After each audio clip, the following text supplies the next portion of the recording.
കൃപാസനം പത്രം November 2025 part 7. ഇതിൽ ഉൾപ്പെടുത്തിയിട്ടുള്ള സാക്ഷ്യങ്ങളുടെ വീഡിയോ കാണുന്നതിനുള്ള ലിങ്ക് ഡിസ്ക്രിപ്ഷനിൽ കൊടുത്തിട്ടുണ്ട്. കണ്ണൂർ തളിപ്പറമ്പിൽ നിന്നുള്ള രാജേഷിന്റെ സാക്ഷ്യം. ഡിസ്ക് ബൾജ് മൂലം വേദന കുറയാതെ ഡോക്ടറെ കണ്ടപ്പോൾ ഓപ്പറേഷൻ ചെയ്താൽ കൈയുടെ സ്വാധീനം നഷ്ടപ്പെടാൻ സാധ്യതയുണ്ടെന്ന് പറഞ്ഞു. ഒറ്റ ഉടമ്പടിയിൽ വേദന മാറിയ അത്ഭുത സാക്ഷ്യം. ഞങ്ങളുടെ വിവാഹം കഴിഞ്ഞ് 1 വർഷം കഴിഞ്ഞപ്പോൾ എന്റെ ഭാര്യ രാത്രി 1-2 മണിയാകുമ്പോൾ എഴുന്നേറ്റിട്ട് എനിക്ക് കൈവേദനയാണെന്ന് പറയും. 10 മിനിറ്റോളം സഹിക്കാൻ പറ്റാത്ത വേദനയായിരിക്കും. ഇത് തുടർന്നപ്പോൾ ഡോക്ടറെ കണ്ട് എക്സ്റേ എടുത്തപ്പോൾ ഇടത്തെ കൈയുടെ ഷോൾഡറിൽ എല്ല് വളരുന്നുണ്ടെന്നും ഡിസ്ക് ബൾജ് ഉണ്ടെന്നും പറഞ്ഞു. ഓപ്പറേഷൻ ചെയ്താലും 99% ഉറപ്പ് തരാൻ പറ്റില്ലെന്നും ഓപ്പറേഷൻ ചെയ്താൽ കൈയുടെ സ്വാധീനം നഷ്ടപ്പെടാൻ സാധ്യതയുണ്ടെന്നും പറഞ്ഞു. ഞങ്ങൾ കൃപാസനത്തിൽ വന്ന് ഉടമ്പടി എടുത്ത് ഉടമ്പടി തൈലം ഷോൾഡറിൽ പുരട്ടി പ്രാർത്ഥിച്ചു. വെഞ്ചിരിച്ച ഉപ്പ് കുളിക്കുന്ന വെള്ളത്തിലിട്ട് ഉപയോഗിച്ചു. അന്നു മുതൽ മരുന്നെല്ലാം ഭാര്യ നിർത്തി. പരിശുദ്ധ അമ്മയുടെ അനുഗ്രഹത്താൽ ഓപ്പറേഷൻ കൂടാതെ തന്നെ ഭാര്യയ്ക്ക് സൗഖ്യം ലഭിച്ചു. ഖത്തറിൽ നിന്നുള്ള നീതു തോമസിന്റെ സാക്ഷ്യം. 3ാമത്തെ കുഞ്ഞിന്റെ ഡെലിവറിക്ക് ശേഷം ഞാൻ കിടപ്പിലായി പോയി. ഒരു കൃപാസനം പത്രം ജീവിതത്തിന്റെ ഗതി മാറ്റിയ സാക്ഷ്യമാണിത്. ഖത്തറിൽ നേഴ്സായി ജോലി ചെയ്തിരുന്ന ഞാൻ 3ാമത്തെ കുഞ്ഞിന്റെ ഡെലിവറി കഴിഞ്ഞ് ഡിസ്ചാർജായി വീട്ടിലെത്തിയ ശേഷം ഒരടി പോലും നടക്കാനോ കിടക്കാനോ പറ്റാത്ത അവസ്ഥയായി. ഡോക്ടറെ കണ്ട് ടെസ്റ്റ് ചെയ്തപ്പോൾ പ്രഗ്നൻസി കഴിഞ്ഞു വരുന്ന വളരെ റെയർ ആയിട്ടുള്ള സിംഫസിസ് പ്യൂബിസ് ഡയാസ്റ്റിസിസ് എന്ന അസുഖമാണെന്നും 1 വർഷം ബെഡ് റെസ്റ്റ് എടുത്തെങ്കിൽ മാത്രമേ പതുക്കെ ഇത് മാറുകയുള്ളൂ എന്നും പറഞ്ഞു. അന്നു മുതൽ ഞാൻ ബെഡിൽ തന്നെ ആയിരുന്നു. ആ സമയം എനിക്ക് ചേച്ചി ഒരു കൃപാസനം പത്രം തരികയും ഞാൻ പരിശുദ്ധ അമ്മയോട് വിശ്വാസത്തോടെ പ്രാർത്ഥിക്കുകയും ചെയ്തുകൊണ്ടിരുന്നു. 1 മാസം കഴിഞ്ഞപ്പോൾ നിനക്ക് കുഴപ്പമൊന്നുമില്ല, നീ എഴുന്നേറ്റ് നടക്കാൻ എന്റെ മനസ്സിൽ ആരോ പറയുന്നതായി തോന്നി. 1 മാസത്തിനുള്ളിൽ എനിക്ക് സൗഖ്യം ലഭിച്ചു. എനിക്ക് ജോലിക്ക് പോകാൻ സാധിച്ചു. പത്തനംതിട്ട കോന്നിയിൽ നിന്നുള്ള ജമീലയുടെ സാക്ഷ്യം. ആ വിധി വായിച്ചപ്പോൾ ഞാൻ ഞെട്ടിപ്പോയി. 1 കോടി രൂപ നഷ്ടപരിഹാരം അല്ലെങ്കിൽ ജീവപര്യന്തം. അഭിഭാഷകയായ ദൈവമാതാവ് എന്റെ ജീവിതത്തിൽ ഇടപെട്ടത് ഇങ്ങനെയാണ്. ഞാൻ ജയ്പൂരിൽ നേഴ്സായി ജോലി ചെയ്തിരുന്ന സമയത്ത് എന്റെ കൂടെയുള്ള സ്റ്റാഫ് കോവിഡ് കാലത്ത് ഒരു വ്യക്തിക്ക് 2 വാക്സിനും കൊടുത്തപ്പോൾ അത് തെറ്റായിട്ടാണ് കൊടുത്തതെന്ന് പറഞ്ഞ് അവർ കേസ് കൊടുത്തു. പക്ഷെ അതിൽ ഒരു പങ്കുമില്ലാതിരുന്ന എനിക്കെതിരെയും കേസ് കൊടുത്തു. 3 വർഷത്തോളം കേസ് നടന്നു. 2024 ഈ കേസിന്റെ ഫൈനൽ വിധിക്ക് വേണ്ടി സൈൻ ഇട്ട് കൊടുക്കണമെന്ന് പറഞ്ഞ് വിളിച്ചു. ഞാൻ സൈനിട്ട് കൊടുത്ത ശേഷം വായിച്ചു നോക്കിയപ്പോൾ ഒന്നുകിൽ അവർക്ക് 1 കോടി രൂപ കൊടുക്കണം അല്ലെങ്കിൽ ജീവപര്യന്തം തടവിൽ കിടക്കണം എന്ന് പറഞ്ഞു. ഞാൻ വളരെയധികം വിഷമത്തിലായി. ഞാൻ കൃപാസന മാതാവിനോട് അമ്മ, ഇത് എന്റെ ഭാഗത്തു നിന്ന് വന്ന തെറ്റല്ല, എനിക്ക് ഇതിൽ നിന്ന് വിടുതൽ നൽകണമെന്ന് പ്രാർത്ഥിച്ചു. അതിനുശേഷം ഒരാഴ്ച കഴിഞ്ഞപ്പോൾ എന്നെ കേസിന്റെ കാര്യത്തിന് വിളിപ്പിക്കുകയും എനിക്ക് അനുകൂലമായിട്ട് വിധി വരികയും ചെയ്തു. പിന്നെ ഞാൻ കൃപാസനത്തിൽ വന്ന് ഉടമ്പടി എടുത്തു. പരിശുദ്ധ അമ്മയ്ക്ക് നന്ദി. എറണാകുളം ഫോർട്ട് കൊച്ചിയിൽ നിന്നുള്ള ബാബുവിന്റെ സാക്ഷ്യം. സകല മനുഷ്യർക്കും വേണ്ടി ഒരുക്കിയിരിക്കുന്ന രക്ഷയാണ് യേശുക്രിസ്തു. ബാബുവിന്റെ അത്ഭുത മരിയൻ ഉടമ്പടി സാക്ഷ്യം.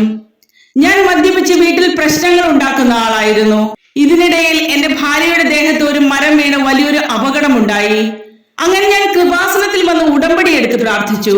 അതിന്റെ ഫലമായി ഭാര്യയ്ക്ക് സൗഖ്യം ലഭിക്കുകയും എന്റെ 30 വർഷമായ മദ്യപാനം പൂർണ്ണമായി മാറിക്കിട്ടുകയും ചെയ്തു. ഞാനൊരു ഓട്ടോ ഓടിക്കുന്ന വ്യക്തിയാണ്. 15 കൊല്ലം കഴിഞ്ഞ ഓട്ടോകൾ കട്ട് ചെയ്യണമെന്ന നിയമം വന്നപ്പോൾ ഞാൻ പരിശുദ്ധ അമ്മയോട് പ്രാർത്ഥിച്ചു. അതിന്റെ ഫലമായി 7 കൊല്ലം കൂടി നീട്ടിയതായി നിയമം വന്നു. കൂടാതെ ജില്ല വിട്ട് 5 കിലോമീറ്ററിൽ കൂടുതൽ ഓടിയാൽ പോലീസ് പിടിക്കുമായിരുന്നു. എനിക്ക് ആ അനുഭവം പലതവണ ഉണ്ടായപ്പോൾ പരിശുദ്ധ അമ്മയോട് പ്രാർത്ഥിച്ചതിന്റെ ഫലമായി 3 ദിവസത്തിനുള്ളിൽ ഓൾ കേരള പെർമിറ്റ് ഓട്ടോയ്ക്ക് ലഭിച്ചു. പരിശുദ്ധ അമ്മയ്ക്ക് നന്ദി. കൂടാതെ ഈശോയെയും പരിശുദ്ധ അമ്മയെയും അറിഞ്ഞു ജീവിക്കാൻ എനിക്ക് സാധിക്കുന്നു. പരിശുദ്ധ അമ്മയ്ക്ക് നന്ദി. തിരുവനന്തപുരം ആറ്റിക്കലിൽ നിന്നുള്ള മിനിയുടെ സാക്ഷ്യം. 60 വർഷമായി നടക്കാത്ത വിഷയമാണ് ബഹുമാനപ്പെട്ട ജോസഫ് അച്ഛന്റെ ഒറ്റ പ്രാർത്ഥനയിൽ വിശ്വാസ പ്രയോഗം വഴി എനിക്ക് നടന്നു കിട്ടിയത്. 60 വർഷമായി ഞങ്ങളുടെ വീട്ടിലേക്ക് വഴിയില്ലായിരുന്നു. വഴിക്ക് വേണ്ടി നീതി തേടി പോകാത്ത ഒരു സ്ഥലവും ഇല്ലായിരുന്നു. ഞാൻ കൃപാസനത്തിൽ വന്ന് ഉടമ്പടി എടുത്തു. ഉടമ്പടി പുതുക്കിയ ശേഷം ബഹുമാനപ്പെട്ട ജോസഫ് അച്ഛനെ കണ്ട് പ്രാർത്ഥിച്ചു. അച്ഛൻ പ്രാർത്ഥിച്ചിട്ട് എനിക്ക് ഒരു കാശുരൂപം തന്നു. വഴിയിൽ വെഞ്ചരിച്ച നേർച്ച വസ്തുക്കൾ ഉപയോഗിച്ച് പ്രാർത്ഥിച്ചു. അതിന്റെ ഫലമായി എനിക്ക് വഴി ശരിയാവുകയും അതോടൊപ്പം 7.5 സെന്റ് സ്ഥലവും എനിക്ക് പരിശുദ്ധ അമ്മ നൽകി. കൂടാതെ എന്റെ മകന് 33 വയസ്സായിട്ടും വിവാഹം നടക്കുന്നില്ലായിരുന്നു.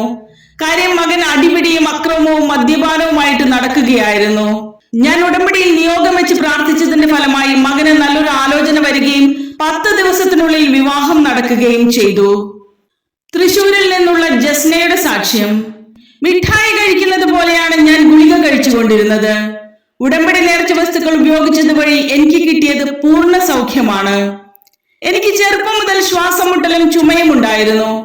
6 മാസം പ്രായമുള്ളപ്പോൾ തുടങ്ങിയ അസുഖമായിരുന്നു. 13 വയസ്സ് മുതൽ ഇൻഹേലർ ഉപയോഗിച്ചിരുന്നു. ഗുളിക നിർത്തിയാൽ പിന്നെ എഴുന്നേറ്റ് നിൽക്കാൻ പറ്റില്ലായിരുന്നു. എന്നും മിഠായി കഴിക്കുന്നത് പോലെ ഗുളിക കഴിച്ചുകൊണ്ടിരിക്കുകയായിരുന്നു. ശ്വാസം മുട്ടൽ വന്നു കഴിഞ്ഞാൽ 3-4 പ്രാവശ്യം ഇൻഹേലർ എടുക്കണമായിരുന്നു. എന്റെ അമ്മ കൃപാസനത്തിൽ ഉടമ്പടി എടുക്കാൻ വന്നപ്പോൾ ഞാനും കൂടെ വന്ന് പരിശുദ്ധ അമ്മയോട് പ്രാർത്ഥിച്ചു. വെഞ്ചരിച്ച നേർച്ച വസ്തുക്കൾ ഉപയോഗിച്ച് പ്രാർത്ഥിച്ചതിന്റെ ഫലമായി എനിക്ക് പൂർണ്ണ സൗഖ്യം ലഭിച്ചു. തൃശൂർ മങ്ങാട് നിന്നുള്ള നിഷയുടെ സാക്ഷ്യം. 12 വർഷമായി മകൻ അലർജി രോഗം മൂലം വിഷമിക്കുന്നു. ഉടമ്പടി പുതുക്കിയപ്പോൾ നടന്ന അത്ഭുത ദൈവിക ഇടപെടൽ. എന്റെ മകൻ 12 വർഷമായി അലർജി രോഗം മൂലം വിഷമിക്കുന്നു. 6 മാസമായപ്പോൾ മുതൽ തുടങ്ങിയ അസുഖമാണ്. പല ഡോക്ടർമാരെയും കണ്ട് ചികിത്സകൾ നടത്തിയെങ്കിലും ഫലമില്ലായിരുന്നു. അലർജി മൂലം കഫക്കെട്ടും ശ്വാസം മുട്ടലും വന്നു കഴിഞ്ഞാൽ ശ്വാസം കിട്ടാൻ ബുദ്ധിമുട്ടാണ്. സ്കൂളിൽ പോലും പോകാൻ പറ്റാത്ത അവസ്ഥയാണ്.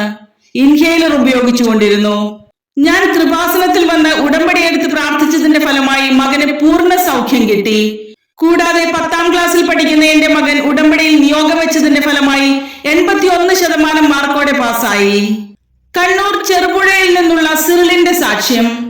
വെക്കേഷൻ കഴിഞ്ഞ് തിരിച്ചു ചെന്നപ്പോഴാണ് എന്നെ ടെർമിനേറ്റ് ചെയ്തു എന്നറിയുന്നത്. ഉടമ്പടി വഴി എന്റെ ജീവിതത്തെ മാതാവ് പുനരുദ്ധരിച്ചു. ഒരു MBA ബിരുദധാരിയായി ഞാൻ പല കമ്പനികളിലും മാറി മാറി ജോലി ചെയ്തുകൊണ്ടിരിക്കുകയായിരുന്നു. ഒരു കമ്പനിയിൽ നിന്ന് റിസൈൻ ചെയ്യും, അടുത്ത കമ്പനിയിൽ ചാടിക്കയറും. അങ്ങനെ തുടർന്നു കൊണ്ടിരുന്നു. ഒരു പ്രാവശ്യം വെക്കേഷൻ കഴിഞ്ഞ് ഞാൻ തിരിച്ച് എയർപോർട്ടിൽ എത്തുമ്പോഴാണ് എന്നെ ജോലിയിൽ നിന്ന് ടെർമിനേറ്റ് ചെയ്തു എന്നറിയുന്നത്. എന്റെ ഭാര്യ കൃപാസനത്തിൽ പോയി ഉടമ്പടി എടുത്താൽ എല്ലാം ശരിയാകുമെന്ന് പറഞ്ഞു. ഞാൻ കൃപാസനത്തിൽ വന്ന് ഉടമ്പടി എടുത്ത ശേഷം എന്റെ ജീവിതത്തിൽ വലിയ മാറ്റങ്ങൾ ഉണ്ടായി. അതിനുശേഷം ഭാര്യയ്ക്ക് അയർലൻഡിൽ നല്ല ശമ്പളത്തിൽ ജോലി ലഭിക്കുകയും നല്ലൊരു ഭവനം പണിയാനും സാധിച്ചു.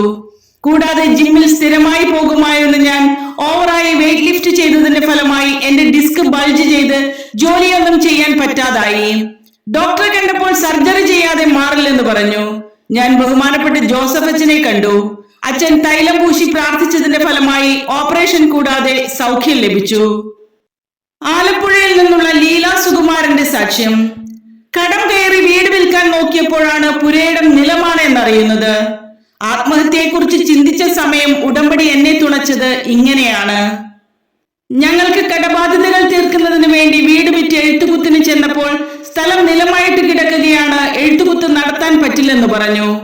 വീടിന്റെ അഡ്വാൻസ് തന്ന ശേഷമാണ് ഈ സംഭവം ഉണ്ടായത്. വീടെടുത്തവർ പറഞ്ഞത് ഇതിന്റെ എല്ലാ ബാധ്യതയും ഞങ്ങൾ ഏറ്റെടുത്ത് ഇതിന്റെ തരം മാറ്റിത്തരാം, പക്ഷെ കുറച്ച് പൈസ പിടിച്ചിട്ട് ബാക്കി തുകയെ തരികയുള്ളൂ എന്നാണ്. ആ പണം കൊണ്ട് ഞങ്ങളുടെ കടം തീർക്കാൻ പറ്റില്ലായിരുന്നു. ഞങ്ങൾ ആത്മഹത്യയെക്കുറിച്ച് വരെ ചിന്തിച്ചു. പിന്നെ ഞങ്ങൾ കൃപാസനത്തിൽ വന്ന് ഉടമ്പടി എടുത്തു. ഭർത്താവ് കളക്ടറേറ്റിൽ ചെന്ന് അപേക്ഷ കൊടുത്ത പേപ്പറിൽ വെഞ്ചരിച്ച് ഉപ്പിട്ട് പ്രാർത്ഥിച്ചതിന്റെ ഫലമായി കളക്ടർ വില്ലേജ് ഓഫീസിലേക്ക് ഓർഡർ ഇടുകയും ഞങ്ങൾക്ക് പുരയിടമായി എഴുതി കിട്ടുകയും ചെയ്തു.